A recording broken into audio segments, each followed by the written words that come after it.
As much as I am Miss Universe Australia right now, I'm still going on placement. You're still a student, you're still studying. On campus know you and recognise you as Miss Universe Australia. Do you ever get people coming up to you and being like, oh my God, hi? For my 5th birthday, I was bought a whiteboard. Stop, that is so cute. I know, and little whiteboard markers, and I could write on them and teach my teddies. I love that. You will be preparing to represent Australia at the 74th Miss Universe in Thailand, where they're going to be crowning the next Miss Universe. It could be you, right? Are you ready? Yes, you are. Don't say no. On that stage in the final moment and you're holding hands with Ivy, what was going through your mind in that moment when they said your name? Oh no. Tell us. Lexie, welcome to the show. Thank you so much for having me. We are so excited to have you. You've never actually been in the podcast room before. It's pretty cute, isn't it? This is the cutest place. Little slice of paradise. It really is a slice of paradise. First of all, a big congratulations to you, Miss Universe Australia 2025. That is huge, right? It is huge. I'm still getting my head around it, if I'm I can honest. only imagine. Literally. How are you feeling? Look, excited, Yes. definitely. It's already been 2 months since I was crowned and it feels like about 8. Crazy. I've done so much and You've been busy. I've seen on socials you've been busy. I'm beyond grateful, obviously, and I'm very excited, but in the moment, I'm stressed. I'm prepping for Thailand at the moment, but it's all a good stress. You are prepping for Thailand, which is next month, right? Yeah. So it's very, very soon. Obviously a lot of, photo shoots and brand deals and everything that you've got going on at the moment. So you've been very busy.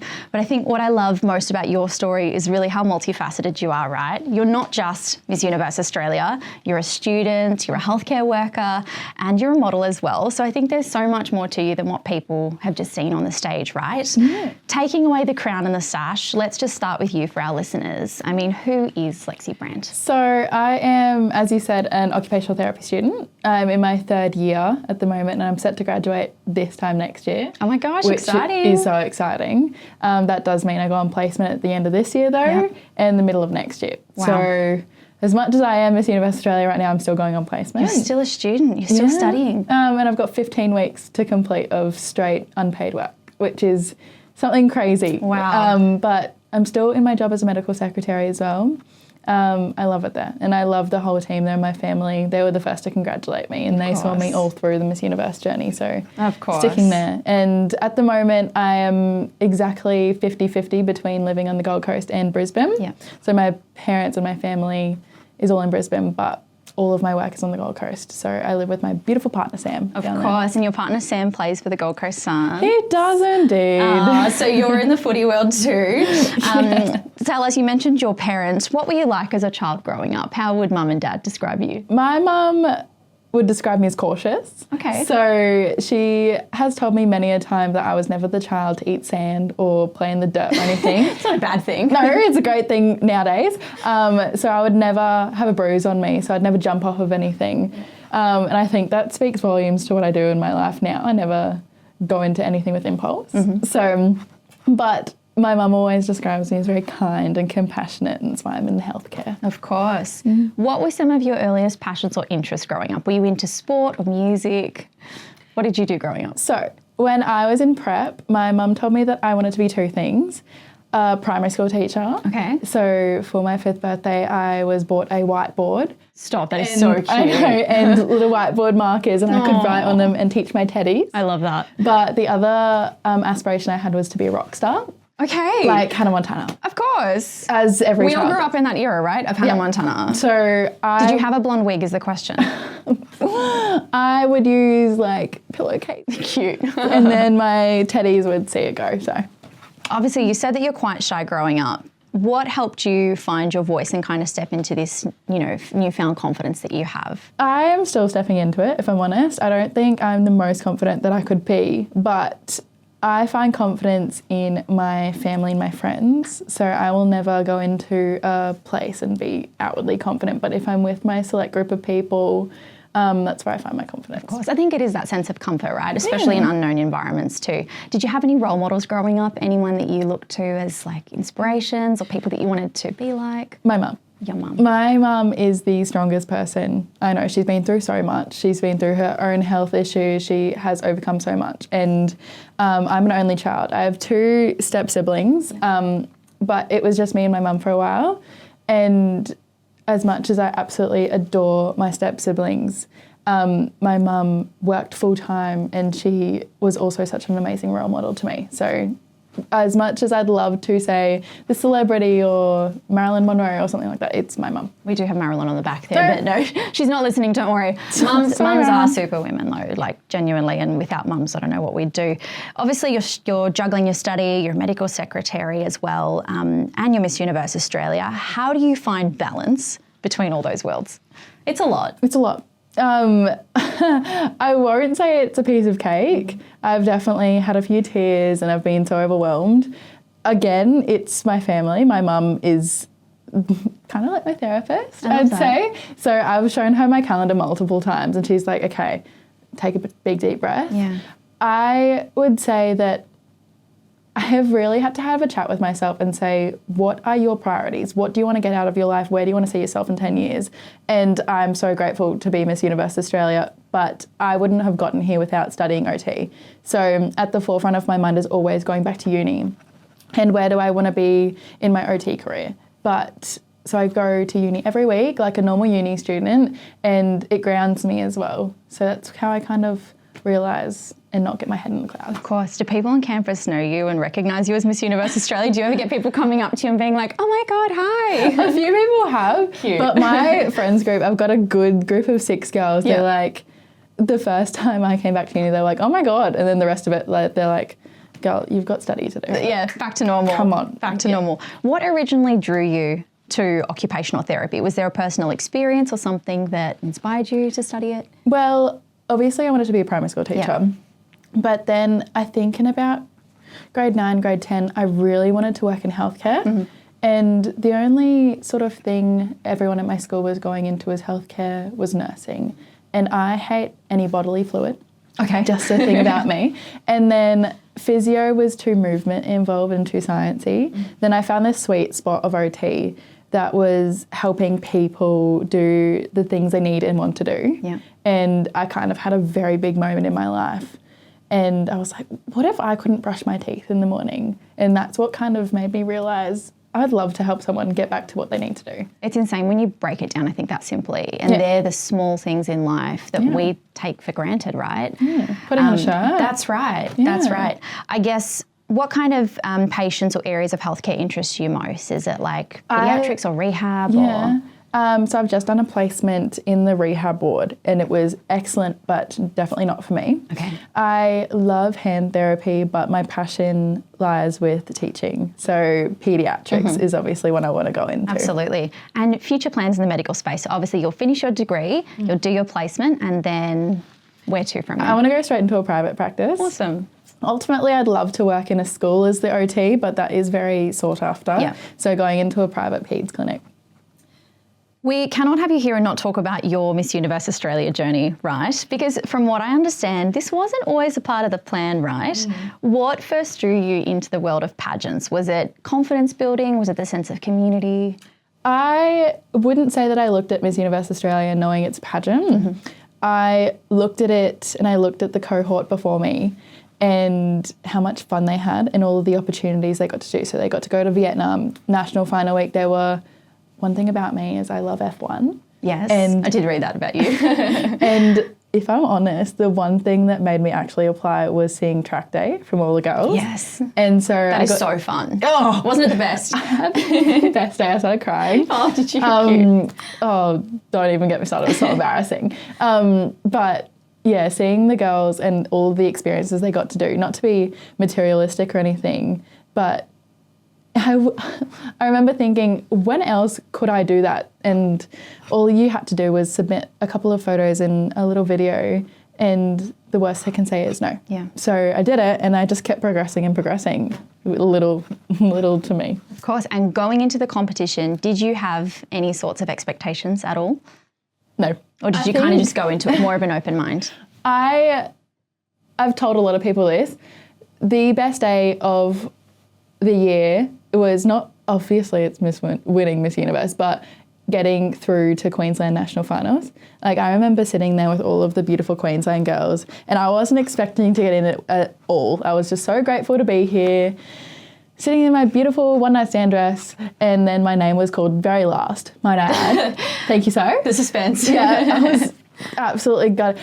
Anyway, oh God, I just didn't think I'd get anywhere as far as I did. Of course. To your point though, there are so many incredible components of the program, right? There's NIDA, they teach you, presenting and how to get on that stage when you do have to answer your final questions. There's the walking training with Thelma. There are so many incredible elements. What was the most valuable component for you? We went to a school called Huron Say in Vietnam, and obviously I do have a very big passion to work with kids, but we had come off, I think, 5 days of shooting and doing all of these wonderful model things and beautiful big dinners and staying in a 5-star hotel. And we were on a bus trip, and then we got off the bus and we were greeted by all of these Vietnamese children in this school. And obviously Huron Say, for those who don't know, is a disability school for the, disabled. But I got off the bus and I just started crying and out of joy. And they were all so happy, but it's more that what they're doing there, I can't even, it makes me emotional now. I can't even describe how grateful I am that there's humans out there that will start schools like that. Yeah. You know what I mean? Absolutely. So that was by far the most valuable experience, and it's really taught me throughout the whole Miss Universe journey that there's much greater things that we can go for and accomplish. There really is, and I think also being in a situation like that and seeing that really puts your life into perspective as well. There are things that we might complain about, the most smallest things in life, right, that we think are issues to us. And I know it's all relative, but then when you're in a situation like that and you see these kids, you're like, wow, we're pretty lucky, right? And you are right, it did make me very emotional as well too. Talk to me a bit about your trip to Vietnam, because you did your photo shoot over there. Was that your first international photo shoot? Yes. Amazing. So definitely my first international. How did you go? Oh my God. What theme were you as well? I was can't recall. Submerged. Okay. Oh, that was a challenging one, underwater. So I'll mention it. Beautiful Georgia. She is the most wonderful dancer you could ever see. She was put underwater for it, and she did this beautiful big movement underwater. She was in a big old back arch, and my God, it's the most incredible photo I've ever seen. Well done, Jared.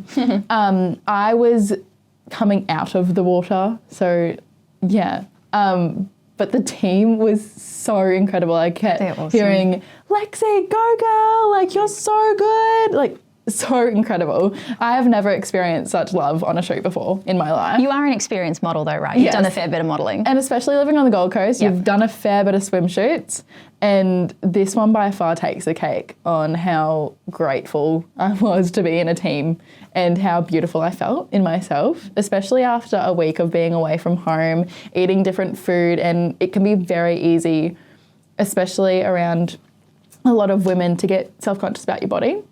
And I did not feel that once. Absolutely. How did you prepare for the MUA final? Talk to me. So you've done your big trip to Vietnam, finals week is approaching. Walk us through what your regime or schedule looked like. What were you doing? I won't lie. The week I just came off a 5-week block of placement. Okay. So I was in a hospital and doing rehab placement, and so I had no time to prepare. So I had also a very personal, one of my family members passed away 2 weeks before the final. So in all honesty, it was not on my mind. I couldn't go through with it, but what I do to love myself in dark moments, or especially during placement, is very hard. I go to Pilates. Movement is the best thing you can do for your body and mind, actually.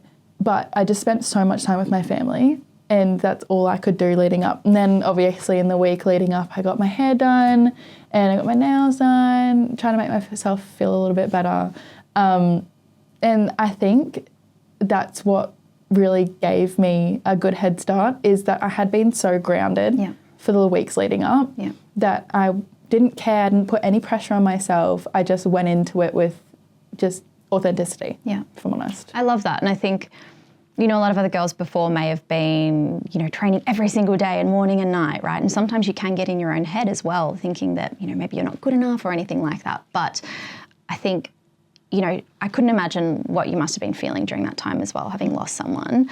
Mentally, I think that can be really challenging. But for you to be able to step on that stage with such grace and to be able to get out there and to take the crown, you should be pretty proud of yourself. Thank you. Did you experience ever any moments of doubt or fear along the way? Yep. I think it's hard not to. Yeah. I'll be honest, when you're, as I said, when you're with 30 girls, of course there's going to be moments where you're like, I'm not good enough, or I don't know why I'm here, but they have to be very small moments or very, very short thought, because at the end of the day, you are in a once of a lifetime opportunity. You are with 30 beautiful best friends that you've made, and good God, you've got to make the most of it. Absolutely. So anytime I felt low, I'd look at the people around me, and I made some very good friends, and I'd talk about it, and then it's gone. Yeah. Like, you got to live in the moment is what I've realised. And what was that dynamic like with all the other girls in the competition? Because like you said, you're surrounded by some of the most intelligent, beautiful girls in the country, right? What was that like? I have no words other than I'm so grateful for my cohort. I came out of it with so much love for all of the girls still to this day, and I've gotten so much love for them as I'm going on, and so many little comments on my post or DMs just saying how well I'm doing. I just feel nothing but love, and that was apparent through the whole thing, even from the Queensland level. Yeah. Everyone's so friendly, everyone's so supportive. I never once felt uneasy, if I'm honest. Yeah. So, was there a funny or memorable moment or story that you can share with the girls during the trip or on finals week? Oh no. Tell us. Deepest apologies to Jordan Dicker. So it was actually the final night of the national final trip. Yeah. It was the Vogue Dental Studios party. And that party looked epic, by the way, can I just say. So thank you to Vogue for putting it on. However, Missy Moo Vogue, I'd call her Miss Vogue now, Jordan, got absolutely loose on the dance floor. And it was so funny. Everyone was filming her, and she just danced like no one was watching. It was bloody hilarious. Did you join her on the dance floor at all? Absolutely, everyone did. But she started it, and she, oh God, I wish I could show you a video. It's so good. How did you manage the balance between competition and camaraderie? I would say I didn't. I wouldn't say I went into it to compete. I went into it not thinking that I would win, but giving it my best. And obviously I know that there's some people who definitely would be very head down, bum up, straight into the competition. But I'm not very competitive by nature. I was just there to have a lot of fun, and if I didn't win, it wasn't the end of the world. So I was mostly camaraderie with everyone. Awesome. There's just no reason to be competitive if you are genuinely friends with everyone. Well, you're on that stage in the final moment and you're holding hands with Ivy, right? And they call your name and everyone goes wild. What was going through your mind in that moment when they said your name? I blacked out. Did you? I did not think they'd stop. No, I just did not think they said my name at all. I could not believe I was even in the top 5. And I think it's in the top 5 that I blacked out. And I stood up there, and all I could think is that my shoes are going to fall off. My shoes are going to fall off. I don't know, like, I can't feel them anymore. And then Zoe puts the crown on my head, and then I'm going, oh, it's a bit spiky. Yeah. And then that's all I can remember. Looking back now, what do you think it was that set you apart or gave you that edge over the other 29 girls? I'll honestly say that I think it's because I was genuinely having fun. I didn't go in it to win. I had all of that time straight before to be my authentic self with the people who ground me, the people I love. And I was so content with who I am as a person and so happy with the life that I live that I didn't need the title of Miss Universe Australia to complete my life or to go forward in a career venture. I was so content with who I was if I was to walk away without any award, that I could still go live my life with happiness. And the crown has just enhanced how much I love my life. Absolutely. So I didn't need it to be someone. I love that. I love that. And it's clear that this experience isn't just about looks, right? There's a lot of discipline and personal growth and a huge amount of resilience, as you said. And now you are taking all of that onto the biggest stage of them all. You will be preparing to represent Australia at the 74th Miss Universe in Thailand, where they're going to be crowning the next Miss Universe. It could be you, right? Are you ready? Yes, you are. Don't say no. You are so ready. I am ready. How are you feeling stepping onto that big stage? I know that I'll be prepared in the moment, but the lead up is nuts. It's so crazy. Talk to me about everything now leading up. So I am, well, ever since I was crowned, I have been completing walking training with Thelma, as you said, and some interview training with the beautiful Deborah Thomas from Camp Quality. And every moment that I have had with both of them has trained me to get on that stage. So I know that in the moment I will be absolutely fine. But I think it's just daunting to realise that I'm going up against 130 beautiful women from around the world.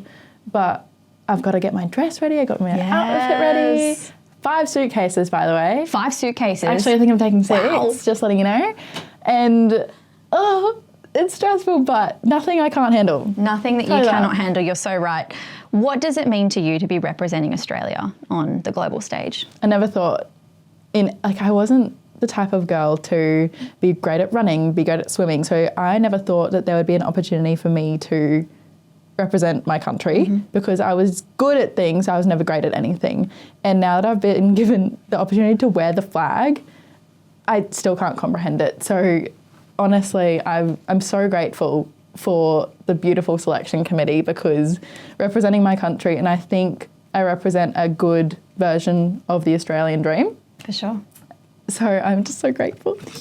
What does your schedule or program look like for Thailand? Have they sent you anything yet? Do you know what your day-to-day will look like? So I will be starting in Bangkok. Okay. And then I fly to Phuket, where I'll actually have my birthday. Oh my gosh, that's cute. Turning 22 over there. How sweet. Hopefully they'll get me a cake or something. I'm sure they will. You'll be with all the girls too. It'll be lovely. And then we're doing cultural activities on my birthday, which is cool. And then we go to Pattaya and then back to Bangkok for all of the preliminaries. Amazing. So how long in total will you be in Thailand then? 3.5 weeks. That's a long time. From the 1st of November until the 23rd. And you get roomed with, obviously, another girl. Yeah. Are you excited? I am. See, Zoe absolutely raves about her roommate and teaching her English and everything like that. So I'm just excited to meet another bestie from a place that I'm assuming I would have never been before. And I feel like there'll be friends that you'll have for life, right? The same way that you have them here from the Australian group, you'll be the same over there too. One of my favourite moments from the competition has to be the national costume segment. Can you give us a little sneak peek for our listeners as to what you've got planned? I can't say too much, and I will be showcasing it on the 28th of October. But I'll give you the hint of the colour orange. That's all I'll give you for now. Okay, I'm excited because we've seen floral themes in the past. We've seen like Great Barrier Reef, so orange. Okay, keep my eyes peeled for that. Now I hear that you are also getting your smile in check, that you'll be doing some teeth whitening at Vogue Dental Studios before you leave. Now a confident smile can completely change how a person carries themselves. What does having a confident smile mean to you? Actually, Dr. D just said to me that the smile isn't about the teeth, it's about genuine happiness, and I completely agree. So many people have told me that I've got a beautiful smile, but only when I'm genuinely happy. So a confident smile means you're genuinely happy. For sure. And competing on an international stage though, I mean, your smile does become a huge part of your presence. How do you think having that smile ties into first impressions or confidence or even your message as a representative for Australia? I think a smile lasts forever, if I'm honest. Speaking from experience, if someone doesn't smile at me, I automatically think that I've done something wrong. So coming in with the biggest beautiful smile would represent Australia really well because we're quite juvenile, we're quite friendly. So all I can do to represent Australia well would be to smile. Absolutely. Now obviously you're an ambassador for Vogue Dental Studios, so what excites you most about collaborating with the amazing Dr. D and the team? I think it would be to say that I've been here. Yeah. So many people rave about it. So Sam, my partner, actually goes to Vogue Dental Studios in the Gold Coast for his mouth guard for football. And so when I said, oh, I'm going to Vogue Dental Studios from Daydot from Queensland, everyone's like, oh, no way, you're kidding, with Dr. D. And so it's a little bit of a celebrity, like, oh my God. It is a bit, isn't it? He is a bit of a celebrity. Now, of course, while the glam side of the pageantry, you know, you've got the gowns and the photo shoots, it's such a huge part of the journey. I think what really shines through is your purpose, right?